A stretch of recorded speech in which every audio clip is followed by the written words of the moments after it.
നിങ്ങൾക്കെല്ലാം അറിയാവുന്നതുപോലെ ഏപ്രിൽ 20 മുതൽ സർക്കാരിൻ്റെ വാർഷിക പരിപാടികളുടെ ഭാഗമായി സംസ്ഥാനത്തുടനീളം സഞ്ചരിച്ചിരുന്നു. വ്യത്യസ്ത മേഖലകളിലെ പ്രമുഖ വ്യക്തിത്വങ്ങളുമായി 14 ജില്ലകളിലും നേരിട്ട് സംവദിക്കാൻ അവസരമുണ്ടായി. 7000-ൽ പരം പേരുമായാണ് അങ്ങനെ സംസാരിച്ചത്. മലപ്പുറം ഒഴികെ എല്ലാ ജില്ലകളിലും ബഹുജന റാലികളും പങ്കെടുത്തു. 14 ജില്ലകളിലും പൊതുജന സമ്പർക്ക വകുപ്പിൻ്റെ ആഭിമുഖ്യത്തിൽ എൻ്റെ കേരളം എന്ന പേരിൽ പ്രദർശനമേളകളും നടന്നു. സർക്കാരും ജനങ്ങളും തമ്മിലുള്ള പാരസ്പര്യത്തിൻ്റെ ജീവസ്സുറ്റ അനുഭവമായിരുന്നു വാർഷിക പരിപാടികൾ.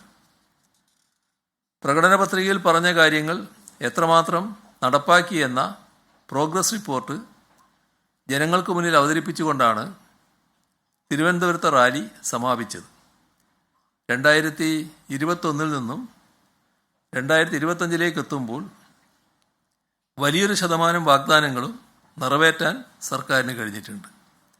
ബാക്കിയുള്ളവ ഇനിയുള്ള ഒരു വർഷം കൊണ്ട് പൂർത്തീകരിക്കും എന്ന ഉറച്ച ബോധ്യത്തോടെയാണ് സർക്കാർ മുന്നോട്ട് പോകുന്നത്. സംസ്ഥാന മന്ത്രിസഭയുടെ 140 നിയോജക മണ്ഡലങ്ങളിലും നിയമസഭാ മണ്ഡലങ്ങളിലും സഞ്ചരിച്ച് ജനങ്ങളുമായി നേരിട്ട് സംവദിച്ചിരുന്ന നവകേരള സദസ്സ് വികസന പ്രവർത്തനങ്ങളിലെ ജനകീയ മുൻകൈയുടെ ഏറ്റവും ഉദാത്തമായ ഉദാഹരണമായിരുന്നു.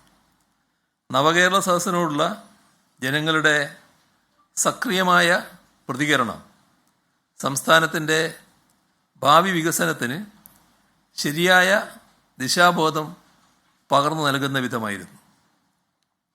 കേരള വികസനത്തെ മെച്ചപ്പെടുത്താനുതകുന്ന നിർദ്ദേശങ്ങൾ, അഭിപ്രായങ്ങൾ സദസ്സിൽ നിന്ന് ഉയർന്നു വന്നു. നവകേരള സദസ്സിലെ സംവാദവേദികളിൽ ഇങ്ങനെ ഉയർന്നു വന്ന വികസന പദ്ധതികൾ നടപ്പാക്കാൻ 982 കോടി 1 ലക്ഷം രൂപ അനുവദിക്കാൻ ഇന്നലെ ചേർന്ന മന്ത്രിസഭാ യോഗം തീരുമാനിച്ചിട്ടുണ്ട്. നവകേരള സദസ്സിലെ സംവാദത്തിൽ ഉരുത്തിരിഞ്ഞ നിർദ്ദേശങ്ങളാണ് വികസന പദ്ധതികളായി നടപ്പാക്കുന്നത്. പദ്ധതികളുടെ നടത്തിപ്പിനായി സംസ്ഥാന ആസൂത്രണ ബോർഡ് തയ്യാറാക്കിയ മാർഗനിർദ്ദേശങ്ങൾ ഭേദഗതിയോടെ അംഗീകരിച്ചു. നവകേരള സദസ്സിൽ വിവിധ വിഭാഗം ജനങ്ങൾ ആവശ്യപ്പെട്ട വികസന പ്രവർത്തനങ്ങൾക്കും നിർദ്ദേശങ്ങൾക്കും മുൻഗണനയനുസരിച്ച് അനുമതി നൽകുന്നതിനും സാങ്കേതികമോ മറ്റ് കാരണങ്ങളോ മൂലം നിലവിലെ പദ്ധതികൾക്ക് പകരം പുതിയ അധിക പദ്ധതികൾ അംഗീകരിക്കുവാനുള്ള അനുമതി നൽകുവാനും ചീഫ് സെക്രട്ടറി നേതൃത്വത്തിലുള്ള കമ്മിറ്റിയെ അധികാരപ്പെടുത്തി. ഓരോ നിയമസഭാ മണ്ഡലത്തിലും പരമാവധി 7 കോടി രൂപ വീതമാണ് അനുവദിക്കുക. ഇതിൽ മലപ്പുറം ജില്ലയുടെ കാര്യത്തിൽ അറിയിപ്പ് പിന്നീടുണ്ടാവും.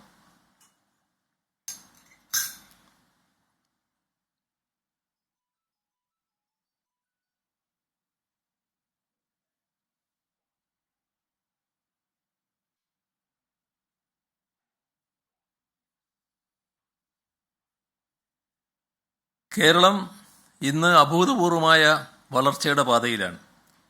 കഴിഞ്ഞ പത്രസമ്മേളനത്തിൽ അക്കാര്യങ്ങൾ അക്കമിട്ട് വിശദീകരിച്ചതാണ്. ഈ വളർച്ച ഉണ്ടായത് എങ്ങനെയെന്നത് നമ്മൾ ഗൗരവമായി ചിന്തിക്കണം. മുഖ്യധാര വികസന സങ്കല്പങ്ങൾക്ക് ബദലായി ജനപക്ഷ വികസനത്തിൻ്റെ പുതിയ പരിപ്രേക്ഷ്യം മുന്നോട്ട് വെച്ചാണ് നമ്മുടെ കേരളം ലോകത്തിനു മുന്നിൽ മാതൃകയായത്. ഇതിന് ചുക്കാൻ പിടിച്ചത് വിവിധ ഘട്ടങ്ങളിലെ ഇടതുപക്ഷ സർക്കാരുകളാണ്.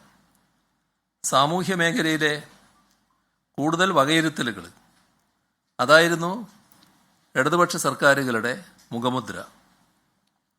ആരോഗ്യം, വിദ്യാഭ്യാസം, പൊതുവിതരണം, പൊതുമേഖല ഇത്തരം മേഖലകളിലെ കേരളത്തിലെ മുന്നേറ്റം ലോകത്തിന് തന്നെ ശ്രദ്ധയാകർഷിച്ചു. ഇടതുപക്ഷ സർക്കാരുകൾക്കിടയിൽ വന്ന ഇടതുപക്ഷ ഇതര സർക്കാരുകളുണ്ട്. ഈ ബദൽ വികസന നയങ്ങൾക്ക് പോറലേൽപ്പിക്കാനാണ് അത്തരം ഘട്ടത്തിൽ ഇടതുപക്ഷ ഇതര സർക്കാരുകൾ ശ്രമിച്ചിരുന്നത്. ഓരോ ഇടതുപക്ഷ സർക്കാരിനും അതിനു മുൻപുള്ള UDF സർക്കാരുകൾ തകർത്തുപോയ കേരളത്തെ പുനർനിർമ്മിച്ച് പഴയ അവസ്ഥയിലേക്ക് കൊണ്ടുവരിക എന്ന അധിക ബാധ്യത ഇതിനു മുൻപുള്ള കാലയളവിൽ ഏറ്റെടുക്കേണ്ടി വന്നിട്ടുണ്ട്. ഭരണത്തിലെ ആദ്യത്തെ 2-3 വർഷം ഇത്തരത്തിൽ നഷ്ടപ്പെട്ടു പോകാറുണ്ടായിരുന്നു. എന്നാൽ തുടർഭരണം ലഭിച്ച സവിശേഷ സാഹചര്യത്തിൽ കേരള വികസനത്തെ നിർബാധം മുന്നോട്ട് കൊണ്ടുപോകാൻ ഈ സർക്കാരിന് കഴിഞ്ഞു. പക്ഷേ എല്ലാവർക്കും അറിയാവുന്നതുപോലെ ഈ കാലയളവിൽ സർക്കാരിന് മുന്നിൽ മറ്റനേകം പ്രതിബന്ധങ്ങൾ ഉയർന്നു വന്നിരുന്നു. ലോകമാകെ നേരിട്ട കോവിഡ് മഹാമാരി, അതോടൊപ്പം ബോധപൂർവം സൃഷ്ടിക്കപ്പെട്ട തടസ്സങ്ങൾ. ഒരു വശത്ത് കേരളത്തിലെ പ്രതിപക്ഷം സർക്കാരിനോട് നിഷേധാത്മകമായ സമീപനം സ്വീകരിക്കുക, സർക്കാരിൻ്റെ പദ്ധതികൾ എന്താണെങ്കിലും അതിനെല്ലാം എതിർക്കുക എന്ന മാനസികാവസ്ഥയിലേക്കാണ് പ്രതിപക്ഷം എത്തപ്പെട്ടത്.